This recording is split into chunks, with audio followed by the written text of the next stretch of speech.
The difference is that when you have an emotional outburst, an explosion, and it just happens because you can't suppress anymore, that wasn't a choice. That was your body, your heart, your spirit needing to put that shit somewhere. And so it explodes outwardly. But when you are consciously allowing yourself to feel your emotions, you do still have control. What is up, my loves? Welcome back to another episode of the podcast. If you don't know who the hell I am Isa. I am going to be your host today and forever after. I love doing intros, if you can't tell. I always know exactly what to say.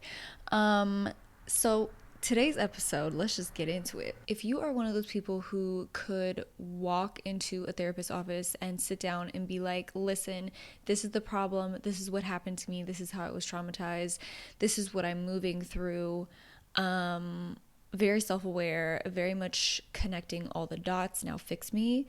If that's you, if you feel like you're very good at like the intellectual understanding side of healing, but for some fucking reason you are just having a hard time actually feeling your emotions, I'm raising my hand right now. If you're just listening to the podcast and not watching the video, this episode is for you, okay? Now, don't get me wrong, mindset work is a big component of healing. Becoming self-aware is a big component of healing, but you want to be mindful of whether or not you're getting stuck in your head. You're feeling like you're doing the work because you can connect on the dots and you're so self-aware, but you're not actually processing any of the emotions and any of the energy that is trying to move within you. You're going to end up feeling stuck. You're going to end up feeling like, okay, well, I know that I have these triggers. Why do I keep coming back to them? Why do they keep coming and creeping up and biting me in the ass? I thought that I had moved past this, right? Your self-awareness, while it is a gift, has led you to more easily repress your emotions because you have an idea that you aren't repressing your emotions because you're aware of them, but you're not actually feeling them. Does that make sense? I hope so. So let's get into it. Why are you doing this? Why are we doing this? Because I definitely do this, okay? One of the biggest reasons is that you were likely conditioned to suppress your emotions from childhood, okay? So this is something that I personally experienced and still to this day experience. And when I was growing up, I'm a very sensitive, emotional person, okay? And my parents didn't want to see me in pain. They didn't want to see me cry. They didn't want to see me upset. And so anytime I would express my emotions in that way, they would tell me to stop crying, breathe. Like they would do what they could. They thought they were helping me, but really they were suppressing my natural emotional response. And this is not an uncommon thing because we don't understand emotions. Emotions are scary and they freak us out, right? And if you find that you are intellectualizing your emotions, it's likely you're kind of echoing what happened to you as a child. You are internalizing and you are intellectualizing. You're moving towards the mind to process what you're feeling instead of actually feeling what you're feeling because you were taught that the outward expression and full embodiment of those emotions was either unsafe or it was burdensome or it was just not something that you were allowed to do. Another reason is one that I kind of already mentioned, which is that you're probably very, very self-aware, which is, like I said, a gift. But when you are so self-aware and you can pinpoint and you can label your emotions and you can follow the thread back to where that emotion, that experience, that trigger originated from, you can kind of give yourself the illusion, create the illusion that you're feeling your emotions when really you're just thinking about them. You might be thinking real hard about them, okay? And you might be, to an extent, feeling the emotion associated with that experience, but on a very surface level. Now, this is something that I did for a long time. Like for the first half of my healing journey, if I'm being completely honest with you, I did a lot of journaling. I did a lot of still silent meditation. And I spent a lot of time, connecting the dots. And trying to understand why I had the triggers that I had, why I was having the emotional responses that I was having. And I needed that self-awareness. I definitely needed that reflection. I needed to have that understanding of myself. But in doing so, I kept getting stuck. I kept hitting the same wall. I kept feeling like I've processed this so many times. As in, I've talked about it, I've written about it, I've thought about it, I've connected all the dots, I've done all the healing work in my mind, but for some reason, I'm still experiencing the same triggers. I'm still feeling that same trauma within my body with the same intensity that I felt it years ago. Like, why is that happening? And I didn't realize until a couple years ago that it was because I was missing a very big half of healing, which is actually processing your emotions and releasing the energy within your body that has been kind of sitting there for however long. I was very self-aware, but I was still like emotionally stunted. So you're not alone. If you can relate to this, you're definitely not alone. This leads me to the third reason that you are likely doing this, and it may be because your approach to healing and feeling your feelings doesn't actually include body-based practices. It doesn't include somatic healing modalities that focus on the sensations in the body, right? You're focused on mindset work.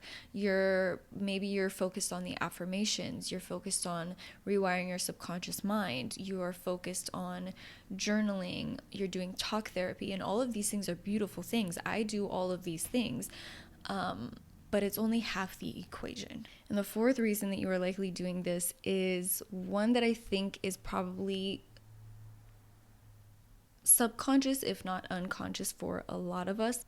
The way that you have been conditioned to suppress your emotions, it is very likely that you are unknowingly, you are managing your emotions the same way that other people try to manage your emotions, right? So maybe there's a part of you that doesn't actually want to feel your emotions, doesn't know how to feel them. Like you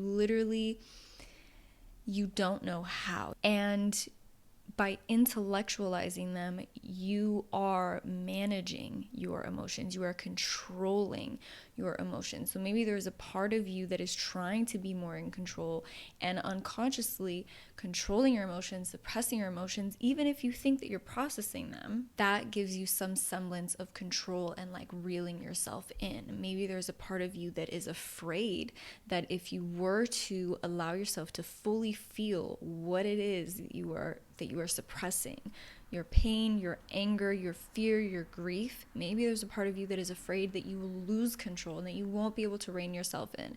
And I promise that that is not the case. I think when we think of, emotional outbursts, these outbursts that people experience, that you may have experienced, I believe they come from years and years of suppressing our emotional responses. The more that you suppress, think of it like a volcano, right? So the more pressure you are pushing down on your emotions with, eventually that shit is going to pop off and explode. And it is much harder to rein in an explosion than it is to rein in emotions that you are consciously allowing yourself to feel. The difference is that when you have an emotional outburst, an explosion, and it just happens because you can't suppress anymore, that wasn't a choice, right? That wasn't really a choice. That was your body, your heart, your spirit needing to put that shit somewhere. And so it explodes outwardly. But when you are consciously allowing yourself to feel your emotions, you do still have control because you're aware of what's happening. So how do you stop? How do you stop intellectualizing your emotions and start actually feeling them? One of the first things that you can do is stop labeling your emotions. I know that for some people, being able to label the emotion that they're experiencing is very helpful. I also think that in some instances where you know what it is you're feeling, right? You've felt this before, you've been triggered in this way before. This is not the first time that you are aware of this emotional reaction. You don't need to now continue to label your emotions, to define your emotions, to try and pinpoint what they are, to place judgment on them, to rationalize them, because then that pulls you out of your body. It pulls you out of the emotion and into the mind. Once you have made this conscious decision to not label your emotions, to not switch into the mind, you want to keep your focus or shift your focus back to the body. So you want to focus on the sensations that you are having, where this emotion lives. Are you feeling it in your chest? And this is when you have to be brave, girl, okay? You have to be brave. You have to be willing to sit in that discomfort. Where does this emotion live? Where is it arising? Is it in your throat? Is it in your chest? Are you feeling tense in your hands, in your joints even? Sometimes when I get so anxious, at the end of the day, or even it can happen in a moment if I'm like really triggered or I just get really fucking anxious, I feel sore, like my limbs are sore, my joints are sore, I get a headache, I feel like my whole body is like holding on to this tension, and it's really uncomfortable, and I have to sit with that and I have to breathe through it. So it could be your whole body is reacting to this emotion and is holding this emotion, but focus on the sensations. What are you feeling? Sometimes this focus alone, this attention towards what you are feeling is enough for you to be able to process that, and it will dissipate on its own. Because you're not resisting, you're opening the door for it to flow, and it will dissipate on its own. Another thing that you can do is stop apologizing for your emotions. Okay, this is definitely a bit more of like it's like a mindset shift in order to open up your body, open up your emotional and energetic state of flow, if you will. When you are apologizing for your emotions, you're only perpetuating this idea that your emotions are something that need to be suppressed, that they need to be buried away. So stop apologizing for your emotions.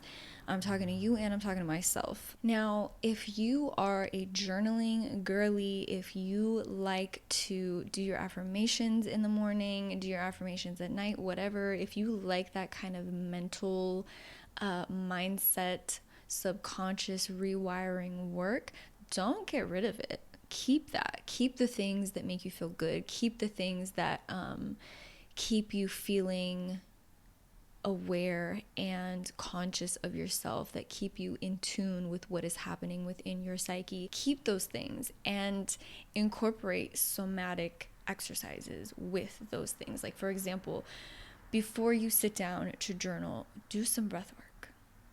Do some ecstatic dance.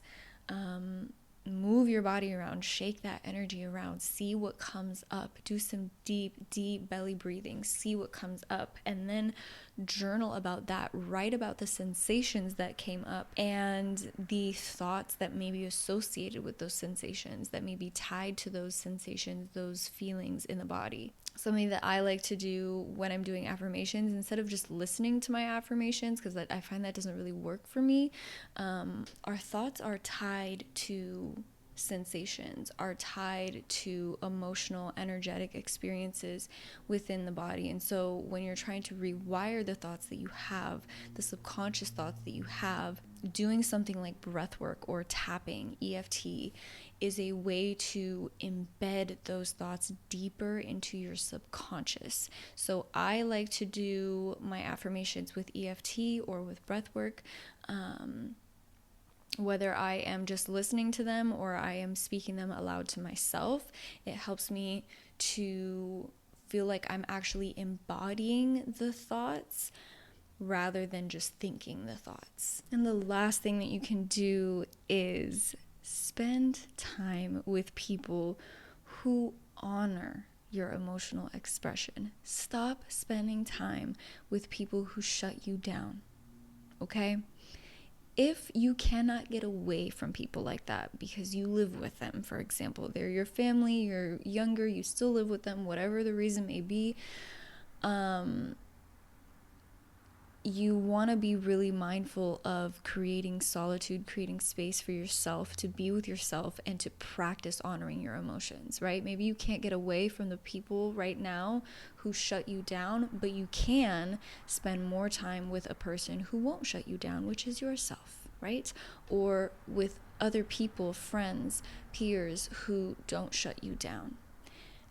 Actively, consciously spend time with people who honor your emotional expression, who make you feel safe. And it will be uncomfortable at first. When I first started making friends with people, with women who made me feel like it was okay to be emotional and made me feel like it was okay to talk about my emotions and to cry in front of them, like, I still catch myself apologizing and like trying to like brush it off and like laugh it off, you know, when I'm upset and when I'm crying and when I'm processing something with them. And they continue to remind me, like, bitch, it's okay. It is okay. And the more that I do that, the more I spend time with people like that, the safer I feel to feel my emotions when I'm alone, when I'm with people who I feel safe with. Not with everybody, but with those people. And majority of my circle now is made up of people who make me feel safe to express my emotions and to feel my emotions and process them in the presence of someone else. And that is so fucking healing. Like, I could literally cry about it right now. Like, this shit is so healing to be around people that honor your honest expression. So practice being vulnerable. Practice being vulnerable. See how someone responds. And if they respond in a way that makes you feel like, ooh, okay, I'm safe, then open to that. And if they respond in a way that makes you feel like shut down, the same way that you did when you were a kid, you better shut the door on that, okay? Because we don't need that in 2024. We don't need any more of that emotional stuntedness in 2024, okay? I don't want that for you. All right, so that is it for today. Thank you so much for being here. Thank you so much for listening, for sharing space. If you are enjoying the podcast, if you enjoyed this episode, leave a little 5 stars down below. If you're watching on YouTube, leave a comment, like, subscribe, all that good shit. It means a lot. It helps me to know what is working, what's not working, so that I continue to be of service, because that is why I make these videos, these podcasts. So very much appreciate it. Much, much love, and I will talk to you next week.